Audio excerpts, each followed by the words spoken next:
அண்மை செய்தியை பார்த்து வருகிறோம்.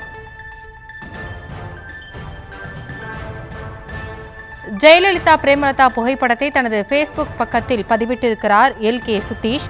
தேமுதிக பொருளாளர் சுதீஷ் பகிர்ந்த புகைப்படத்தால் அரசியல் களத்தில் பரபரப்பான சூழல் நிலவுகிறது. ஜெயலலிதாவுக்கு அடுத்து வலிமை மிகுந்த தலைவராக பிரேமலதா உள்ளார் என்றும் சுதீஷ் விளக்கம் அளித்த அந்த புகைப்படத்தை தனது ஃபேஸ்புக் பக்கத்தில் பதிவிட்டிருக்கக்கூடிய அந்த அண்மை செய்தியை பார்த்து வருகிறோம். தேமுதிக பொருளாளர் திரு எல்.கே. சுதீஷ் அவர்கள் இணைப்பில் இருக்கிறார். இணைப்பில் வந்தமைக்கு நன்றி திரு சுதீஷ்.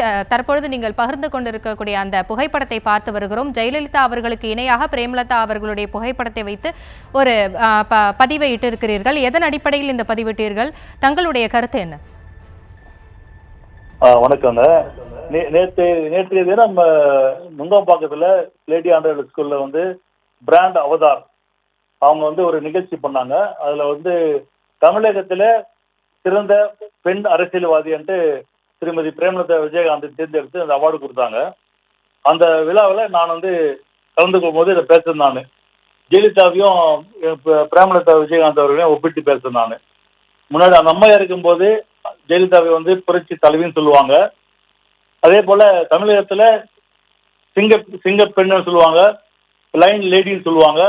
இன்னைக்கு அதே போல இன்னைக்கு அவங்க இல்லாத இடத்துல இன்னைக்கு எங்களுடைய சகோதரி தேமுதிகவுடைய பொதுச் செயலாளர் திருமதி பிரேமலதா விஜயகாந்த் அவர்கள் சிங்க பெண்மணியாக இன்னைக்கு தமிழகத்தில் இருக்காங்க.